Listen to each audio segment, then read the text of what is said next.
Hey guys, how are you all doing? This is the MMA breakdown with my predictions for UFC Fight Night 52, Hunt versus Nelson, taking place in Japan next Saturday on UFC Fight Pass. Um, I've been down on a lot of the Fight Pass cards and just all of the cards in general that the UFC has been running this last year, really. But I think this is not too bad of a card. Some interesting fights on here. I don't think this is as good as just this last weekend's Fight Pass card, Silva versus Arlovsky, which I was actually looking forward to. I thought that card had a lot of interesting fights on it, and I'll have a recap for that, by the way, so check that out. But I don't know, maybe I'm just kind of, getting tired of resisting, the global expansion and all of these cards. Might just be not have the energy anymore to say that I hate these cards and, how they're just watering down the sport. But, I don't know. I think it's an average card. The main event obviously is great. There's not too much else there, but looking over the card here, there's some interesting matchups. But anyway, let's get right into it. Starting off on the preliminary card, the whole thing's on Fight Pass. Featherweight Maximo Blanco taking on Dan Hooker. Maximo Blanco barely won his last fight against Andy Ogle. Came out and caught him with a Machida style crane kick that hurt Ogle, and won that first round in a pretty dominant fashion.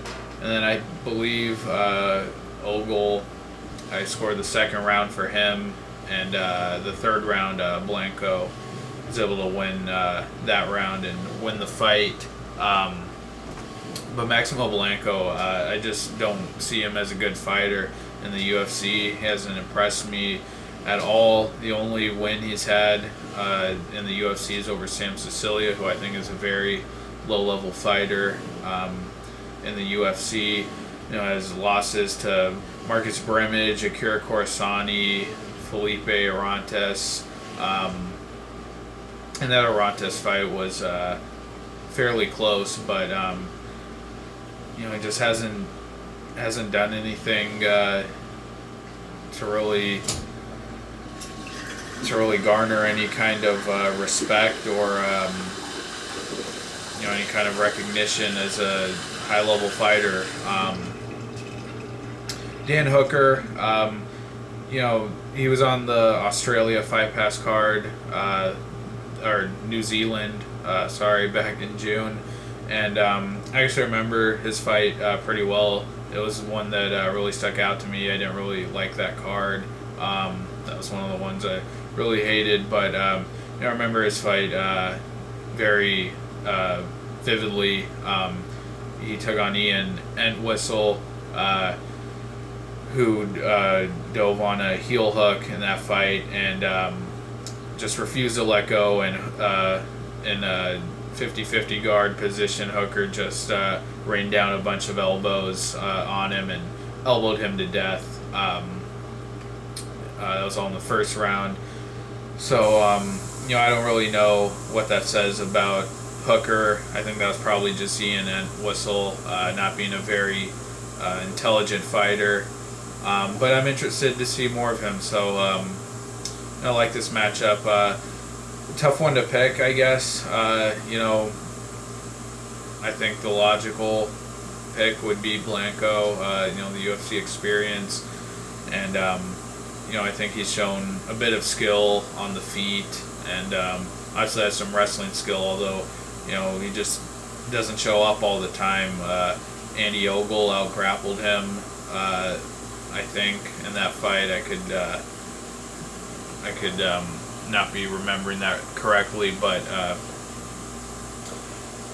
the fight against Felipe Orantes just was pretty close, and he just hasn't had that dominant win. So I don't really know who to pick here, and I think I'm just going to go with Dan Hooker, probably just because I was intrigued by his last fight, and I don't see what Blanco really has to offer. I mean, just getting 2 rounds on Andy Ogle, I don't think says much, and I have to go with the prospect here. I'll take Dan Hooker, but it's not. That's not based on much analysis there. And moving on, lightweight fight: Kazuki Tokudome taking on Johnny Case. Johnny Case, newcomer. I'm not even gonna bother to look up his record. I just never heard of him. Don't know anything about him. And Kazuki Tokudome. He lost in his debut, or he won his debut fight against Cristiano Marcelo, a decision. And to be honest, I'm drawing a blank on all this guy's fights, except the Norman Park fight. I slightly remember that. Lost that fight, and then most recently at the Tough China finale, lost to Yui Chul Nam by this split decision, and I'm completely not remembering that fight at all. I didn't even know that fight happened. Don't remember it. Against Norman Park, I don't remember him looking great, and against Cristiano Marcelo, Marcelo always tries to brawl, and that was a back and forth brawl. So I don't know, just one of these Japanese fighters they're bringing in to fill these cards, and really hasn't done anything noteworthy in the UFC thus far. And I just a guy I don't really care to watch fight, but I will, and I'm just not gonna make a pick here. But I don't think I haven't seen anything that stuck out to me or makes me think that he's has any promise to be even a decent fighter in the UFC. Moving on to bantamweight, this is a guy I'm excited about. Michinori Tanaka, coming off of his debut win over Roland Delorme. Just seemed like a really good wrestler. Was able to totally shut down Delorme's submission grappling game. Very good in top position. Really just kind of manhandled Delorme. And he's taking on Kyung-Ho Kang, who's had a couple of fights in the UFC. His debut was against Alex Caceres, Bruce Leroy, and he lost that fight. It was later overturned to a no contest, but I remember a lot of people thinking they should have won that fight, and I vaguely remember it. It's kind of a back and forth grappling match. I kind of remember neither guy being really dominant there. Then against Chico Camus, lost that fight, but that was a bit of a robbery. I was in Camus's hometown, Milwaukee, and Kyung-Ho Kang was able to really out-grapple him. Fairly big for the weight class, and he was able to out-grapple Camus there. In the third round, got caught with an up kick late in that round. But he's a pretty strong wrestler. And then against Shunichi Shimizu in the first fight-pass card in Singapore, just destroyed him. I do remember that fight very well. Shimizu, though, I have to say, he to me seemed to be like a very low-level fighter that they just threw on that fight-pass card. And he ended up getting finished in that fight. Kyung-Ho Kang was able to take him down, beat him up, and eventually got him with the arm triangle choke. So this is going to be a battle of two grapplers. Kyung-Ho Kang, I think, will have the size advantage. He's 5'9", it says here, and Tanaka's 5'5", so he will have the size advantage. And I think once he gets his opponents to the floor, he's able to do a little more than Tanaka was able to do against Delorme. I think He has more aggressive ground and pound, looks for submissions more. And Tanaka, I'm only going off of his fight against Delorme. He looked real solid and, very wrestling based. So, kind of a tough one to pick. I'm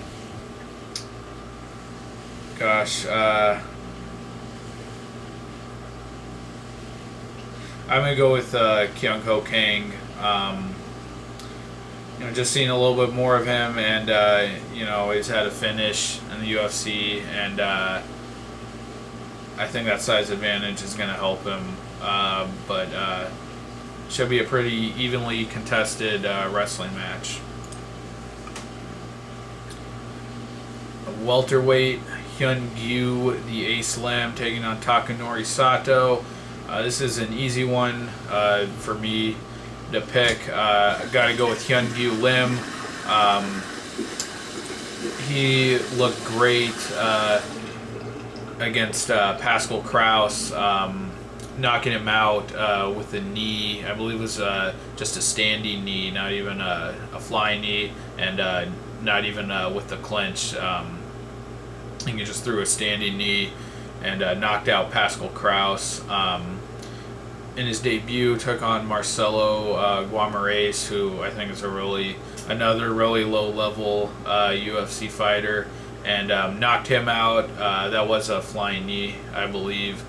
And then against Tarek Saffiedine, just jumping up, filling in late notice there for Jake Ellenberger, and taking on obviously a much higher level opponent, a guy really close to the top of the division, and competed, I thought, really well with him. He got his leg torn up by Saffiedine, who's just a technician with those leg kicks, but he was able to survive till the end and showed a lot of heart, and at one point, I think it was fourth or fifth round, I think Saffiedine dropped him a few times with those leg kicks, and he got up and just started screaming and just tried to throw everything, go for broke, and try to knock out Saffiedine, and showed a lot of heart. I thought it was pretty impressive. So I'm high on Hyun-Gyu Lim, and obviously has shown a lot of power. And Takanori Sato took on Eric Silva in another Japan card back in February. It was the Machida Musashi card, and it was just one of those fights that was just embarrassing to watch. I mean, not competitive at all.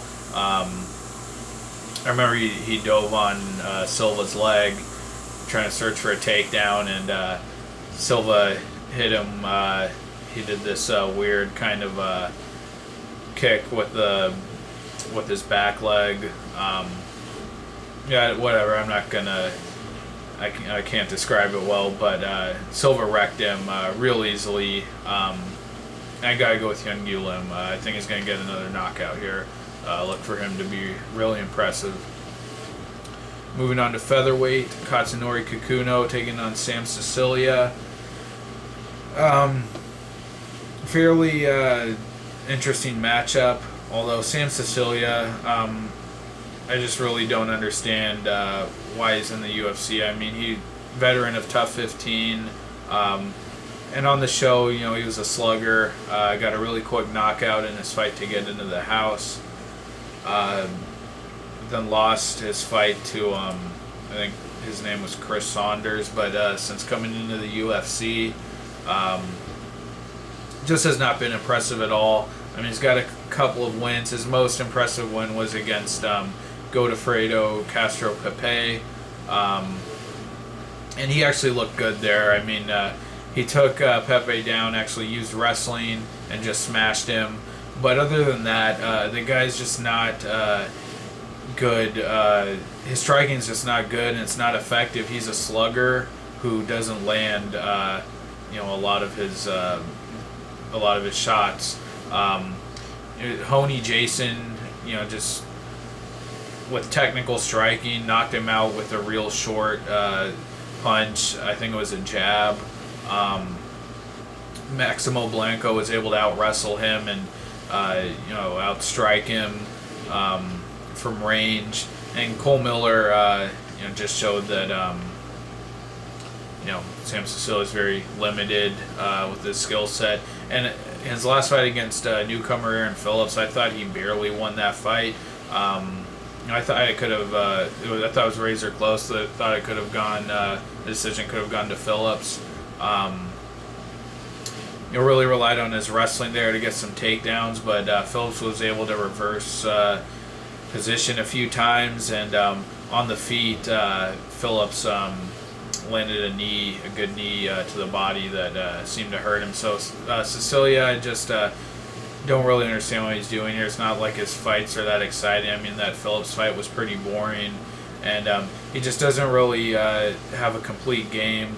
Doesn't seem to use his wrestling well enough to use his to make the most out of his power punching, and on the feet he's just not technical at all. Can never reach his opponents. Like I said, just tries to throw bombs, but they rarely land. So that being said, I am going to take Katsunori Kikuno here. And Katsunori Kikuno, his last fight against Tony Ferguson, had some very brief success early on. Has a very unorthodox striking style and stance, and he was able to land a few punches on Ferguson before just being overwhelmed and knocked out by Ferguson. Against Quinn Mulhern, he was able to take him down, land, work a little bit of ground and pound, but that was a pretty slow-paced fight, and I just didn't get the feeling he was really looking for the finish. Just seemed very kind of methodical and slow-paced. So I don't think Kikuno is a great talent or anything, but I think Sicilia is really one of the least skilled fighters in the UFC, and possibly one of the worst fighters.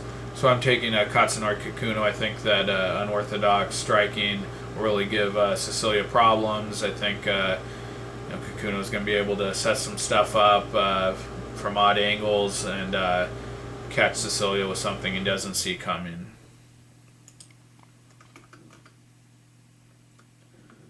And the last prelim fight, bantamweight, Alex Bruce Leroy Caceres taking on Masanori Kanehara. And I just want to mention that this was supposed to be Uriah Faber taking on Masanori Kanehara, and now the guy that Faber just beat is filling in for him.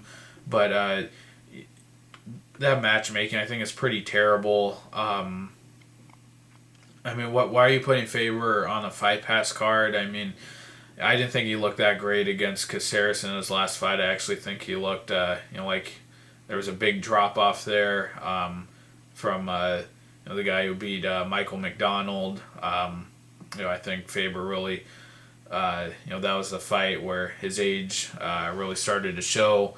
But I don't know. I didn't like that at all. Why are you gonna put Faber against a newcomer and on a Fight Pass card? Once you try to get the most out of him while he's still here, put him in a big fight. I don't know, but just want to say I wasn't a fan of that matchup there. But Masanori Kanehara, I don't know anything about him. Looks like he lost his last fight by DQ, and before that, 6-fight win streak. Looks like over a few Americans, but don't know anything about him. And Alex Bruce Leroy Caceres, I think he's a bit overrated, and not to say he's a bad fighter. I mean, he's had some really nice performances. I thought his striking looked pretty good against Roland Delorme, his range striking, and then how he was able to stay alive against Anthony Pettis. I thought he was actually getting outstruck pretty badly in that fight, but was able to survive and get that choke in the third round.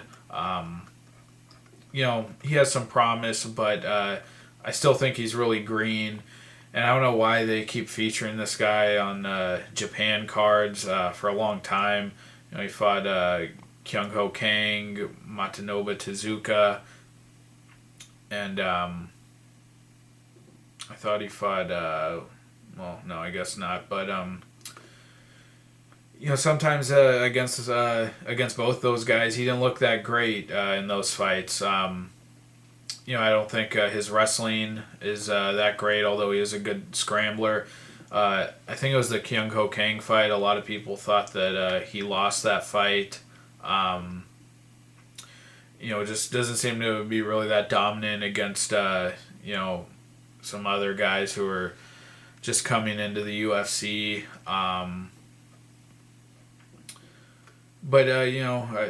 And then against Uriah Faber, he was actually winning that fight, I thought. Faber just seemed like he won on experience and really willed his way into that guillotine choke. I think Bruce Leroy, they can't rush him. But I don't know. I mean, he never goes out there and just wrecks guys. I mean, the last time he did that, I think it was against Cole Escovedo and Damasio Page. But I'm expecting Bruce Leroy to win here. But I'm just saying I'm not too high on him, and I wouldn't rule out a loss if Kanehara is a better fighter than I would know of. But yeah, not gonna make a pick there. And moving on to the main card, flyweight Kyoji Horiguchi taking on John Delos Reyes. And this, to me, actually, besides the main event, this is the matchup I'm most excited about. A lot of people probably didn't see John Delos Reyes' first fight, which was on the Singapore card, the first Fight Pass card, I believe. It was. He took on Dustin Kimura, and he dropped him early on. His striking looked really good, real aggressive. Seemed to have a lot of power in the striking, and try to follow up and try to put Kimura out. But Dustin Kimura, being a real great scrambling jiu-jitsu guy, must have gone through about 5 different submissions there before finally finishing him off. And I believe it was I think he had him with a knee bar, but I think he finished him off with an arm bar from his back, I believe, but submitted him. But I thought Delos Reyes looked like he had a lot of firepower and came out of the gate real hot. But Kyoji Horiguchi has been real impressive in the UFC so far. Only 2 fights. He took on Dustin Peg, though, and was able to make quick work of him. Had this real interesting, unorthodox striking style where he kind of throws from the hip and leaps in, but put Dustin Peg out quick. And then against Daryl Montague in his last fight, wasn't able to finish him, but was beating him up pretty badly, and just had the more technical striking. And Montague really had nothing for him. Did everything but finish him in that fight. Really dominated Montague. So I'm high on Horiguchi, and I think this is going to be technical striking. Although he has shown that power. It's going to be kind of an odd striking style against Delos Reyes. Just pure firepower and a real blitzing attack. So I think this should be a real good fight. But I think Horiguchi is just going to be the more polished striker, and I think he'll find a way to win this. But it's close, and I don't know if you're feeling like making a risky bet. I don't think Delos Reyes would be a bad guy to bet on here, but I'll go with Horiguchi. And next, a women's bantamweight fight. Miesha Tate taking on Rin Nakai, and I don't know Rin Nakai. I mean, I haven't followed women's MMA much at all before them coming into the UFC. So I don't know who Rin Nakai is. I think there's some hype around her. A long time prospect, but I just can't offer any analysis there. But Miesha Tate, all I can say about her, she was looking good against Kat Zagano. Getting the takedowns, working some good ground and pound, but got finished in that fight and somehow managed to find her way into a rematch off of that loss with Ronda Rousey. And I actually thought she showed up very well in that fight. And that rematch with Rousey, you have to give Tate credit. She took Rousey farther than any other woman has. And she had her moments there. I think she showed a lot, a big mental error in that fight, trying to wrestle with Rousey. She was getting taken down off of her own shot, trying to take Rousey down. Rousey would counter with her judo throws and get her down. But she had her moments in that fight. She was able to get on top of Rousey, survive the armbar in the first round, and took her to the third round. So, that was a good performance by Tate. But then her next fight against Liz Carmouche, she just looked real mediocre, even subpar. It looked like an Ultimate Fighter fight. Just a lot of, really tedious grappling. The biggest thing she did there was get Carmouche in a guillotine choke, and I don't know. I'm not seeing the development for Miesha Tate. I'm not seeing. I don't really see her as a top contender. After that Carmouche fight, and I don't know. It just seems like she's not doing enough to stay at the top of the game and really separate herself from these other women trying to move up the ladder. But I'm not going to make a pick here just because I don't know anything about Rin Nakai. But, what I'm trying to say is I'm not high on Miesha Tate, and I'm not just going to pick her to beat any other women just because they haven't been in the UFC before. I mean, I'd expect her to win, but,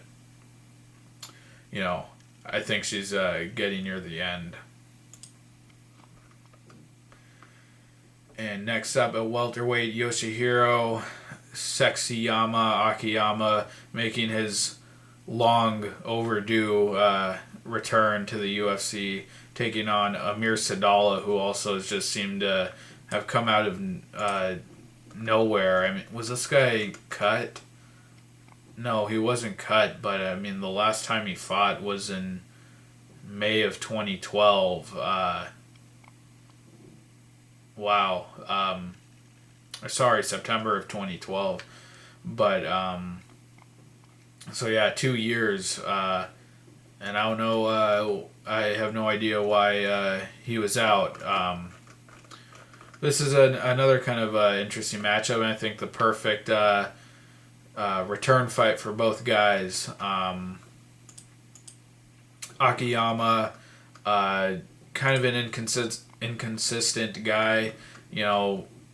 That was looking really good against Chris Lieben way back in the day, before getting caught in that triangle choke. Seemed kind of like a well-rounded fighter. Had some decent unorthodox striking, pushed a high pace, and fairly good on the ground. That fight against Alan Belcher, I remember that, thinking that was a big robbery, but rewatching that fight after the fact, I thought, Akiyama did a good job there. Against Michael Bisping, he couldn't do anything, couldn't get anything going. Vitor Belfort smashed him. And then the fight against Jake Shields was real crappy. Jake Shields didn't look good in that fight at all, but Akiyama just couldn't do anything, couldn't get anything going, couldn't take him down or do anything on the feet. So, I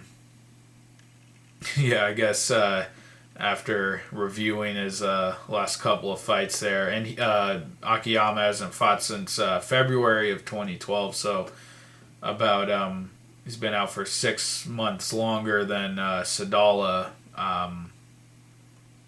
or even more, 8 or 9 months longer. So yeah, and I have no idea why he's been out, but I can't imagine that 2.5 years, almost 3 years away from the game, I can't expect him, to come in looking too good. And he's 39, so that's got to really work against him. And Amir Sadollah, on the other hand, I always thought he was a pretty talented fighter. He's one of the guys that I was able to see several of his fights when I just first got into really watching the UFC, religiously. Let's look at his record here. But basically, I thought he was a pretty serious talent up until he got wrecked by Dwayne Bang Ludwig, who didn't go on to win another fight in the UFC. Ludwig barely got by, who was that guy? Nick something. Nick Oshipchak. Barely got by him, and then just Amir Sadollah, who I thought, his kickboxing had been pretty solid up to that point, with wins over, Phil Baroni, Brad Blackburn, and finishing DeMarcus Johnson. That's right, I had forgotten about that fight, but seemed to just outclass Marcus Johnson. I think he got him down with a judo throw and just finished him off with elbows. And then Ludwig comes out and just wrecks this guy. And, at that point, I thought Ludwig was going to go on to do really well, but he couldn't win another fight in the UFC for the rest of his career. So, I don't know, I think... and also against Peter Sabata, that was a pretty good kickboxing display from Sadollah, but I'm not. I can't be too high on Sadollah either. And after the Ludwig fight, his last couple of fights before his layoff, got a split decision win over Jorge Lopez. I don't know whatever happened to that guy. I thought that guy was pretty decent. I don't know why he's not in the UFC anymore. But I actually remember that really well. I thought Sadollah lost that fight.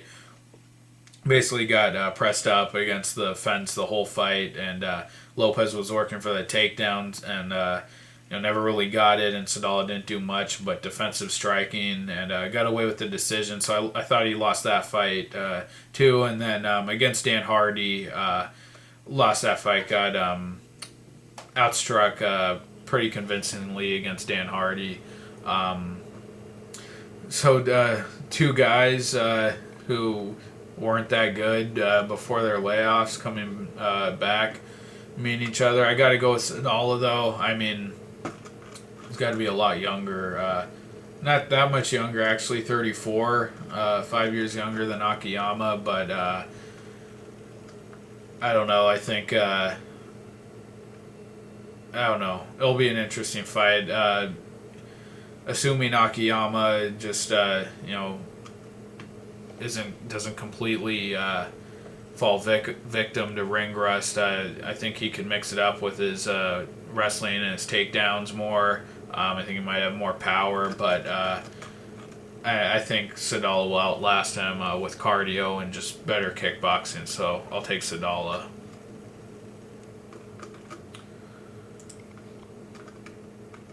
I think he'll win a decision. Moving on to the co-main event, a matchup I'm just not a fan of at all. Miles Jury taking on Takanori Gomi, the Fireball Kid. Just really, this fight, this has got to be just the UFC trying to build up Jury and make him look good. I mean, I don't think Takanori Gomi has a chance.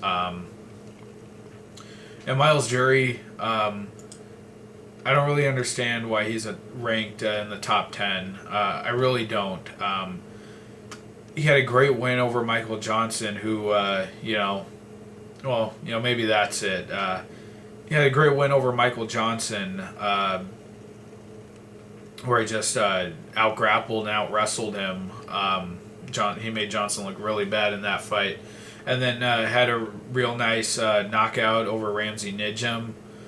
But then his last couple fights, Mike Ricci, that was a fairly close fight, and Jury did not look good in that. Really thought he, I don't think Ricci won that fight, but I mean he barely escaped.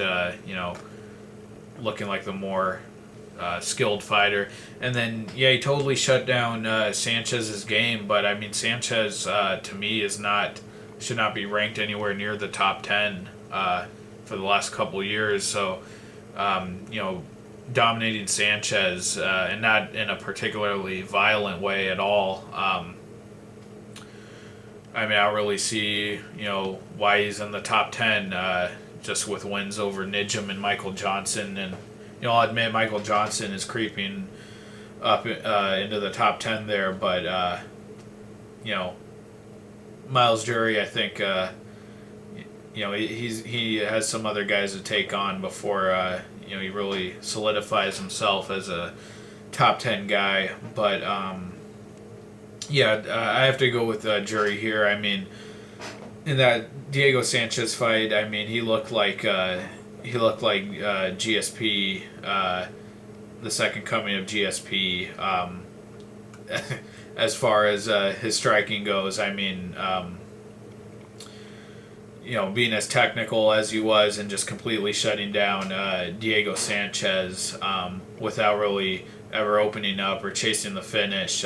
That's what I mean by GSP. But I mean, you have to respect, his technical striking. Was really working that jab and just kept Sanchez at bay. He was never able to close distance and make it ugly, get in his face. So Jury seemed to really develop a pretty effective distance range striking game. That's what I think he's going to use here. Takanori Gomi obviously only likes to close the distance and just make it a brawl. But I mean, this guy took on Isaac Valley Flag, who, is a journeyman, but, never really did anything to, just a kind of a lower to mid-tier fighter. And Isaac Valley Flag was able to, brawl with Gomi for 3 rounds and even rocked him late in that fight and had him in some trouble. So I don't think Gomi can do a thing to really test Jury or challenge him. And Jury's got really funky grappling that he showed against Nijam and also against Michael Johnson. So on the ground, I think Jury's just going to dominate positionally, and on the feet, I don't see Gomi getting past that jab at all. So got to go with Jury, but as conservative as he was against Sanchez, I don't think he's going to get a finish here. I think he'll just be content to sit on the outside and sit behind that jab. So I'll go with Jury by decision, and I think this is probably the biggest mismatch on the card.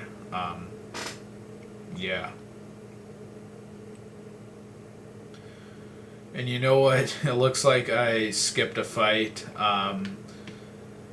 The second fight on the main card, so why don't we do that now? Kichi Kunimoto taking on Richard Walsh. And Kichi Kunimoto, I think I'd kind of just written him off when he had that DQ win over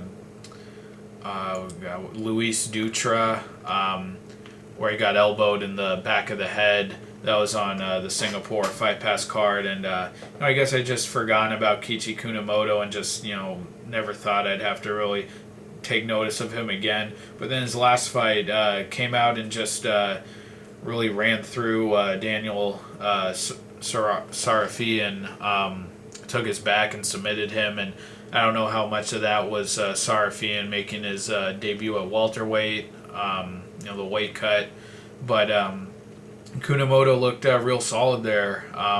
His grappling looked strong, and Sarafian couldn't do a thing to defend the choke. Richard Walsh, though, veteran of Tough Nations, and that's the one tough season in like the last 10 seasons, international or domestic, that I didn't watch, and I didn't get to see his fight in the house, but I believe he competed at let's see here.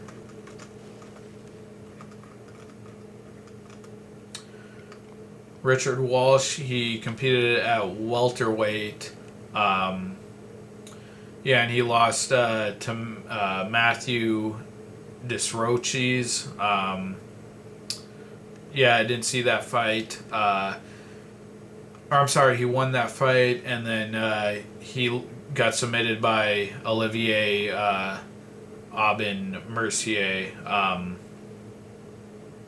And I didn't see that fight either, but Olivier went to the fought Chad Laprise in the final there. But on that finale card, Richard Walsh fought, who was it? It was a fellow castmate, Chris Indich, who seems to be a pretty low-level guy. Also lost to Vic Grujic in his last fight, but Richard Walsh really poured it on him. Was going to the body a lot and just pushed him back against the fence and really just bullied him and just hammered away with dirty boxing and strikes like that. Really beat up Chris Indich. But couldn't do much. Couldn't finish him the way that Grujic kind of ran through him. I think I was in the first round of their fight, and I actually wanted to see Walsh and Grujic fight each other after that. But Walsh is fighting Kunimoto here, and I don't know, two guys I just haven't seen a lot of, and I think Richard Walsh getting subbed by Mercier and not using wrestling at all against Chris Indich. I think Kunimoto might be the better grappler here, and as dominant as he looked against Sarafian, who is also a strong grappler. I think he might be able to win the fight here with that. I don't know, and also, being an Australian fighter, not to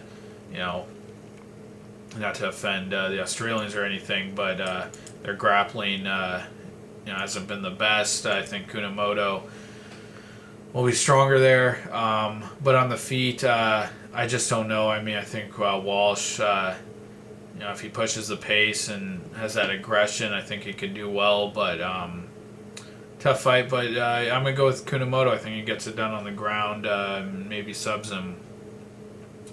Alright, so now back to the top of the card and onto the main event. Mark Hunt taking on Roy Nelson. Really great fight, really fun fight.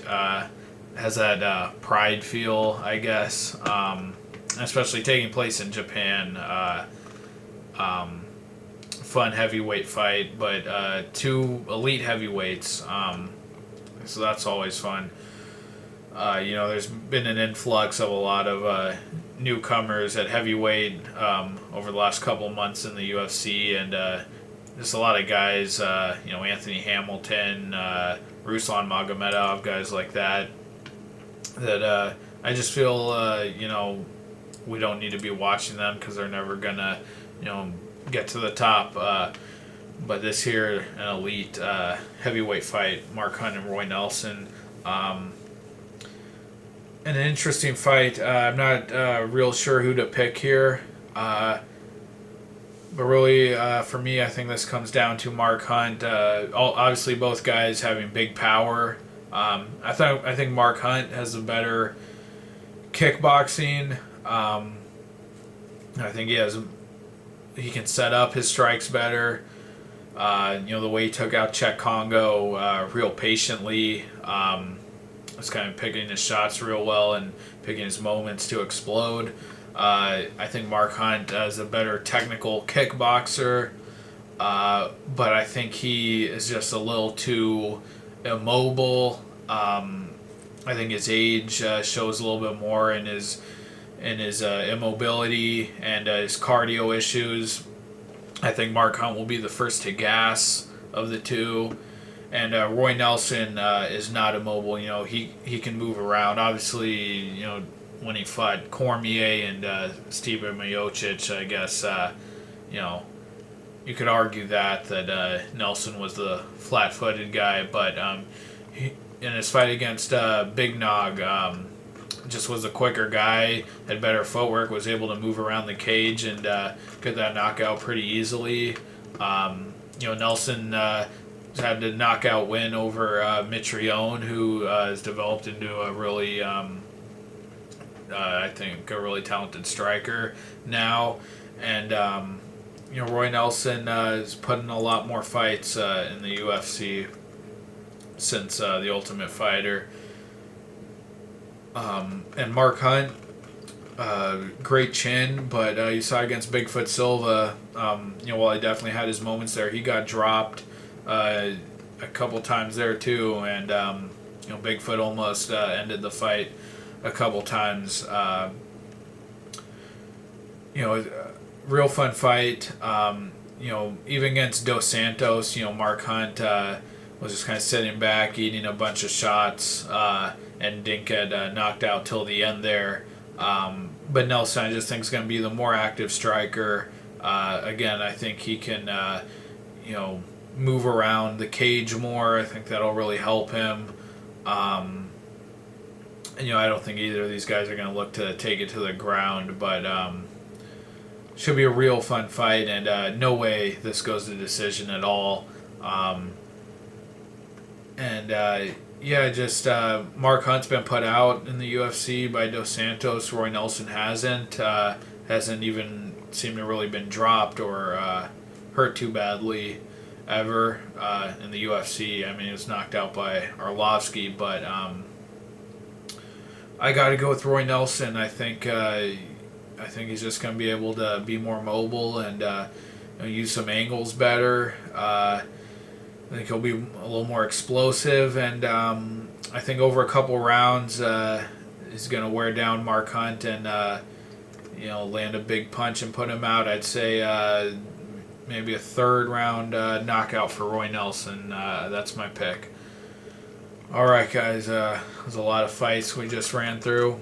If you sat through all that, I really appreciate it. Thank you. And I'll try to be back with a recap for this, and then I'll have picks for all the cards coming up. UFC 178 coming up next. After that, we have another doubleheader. Gunnar Nelson versus Rick Story, and Rory McDonald versus Safadine. And as always, I'm going to try to do recaps for all these events. And I wasn't able to get my picks in last time for the Arlovsky Bigfoot card, but I'm definitely going to try to have these predictions out about a week and a half before the fight, so be look out for that. Thanks, guys, for watching. Take care, and I'll see you next time. Bye.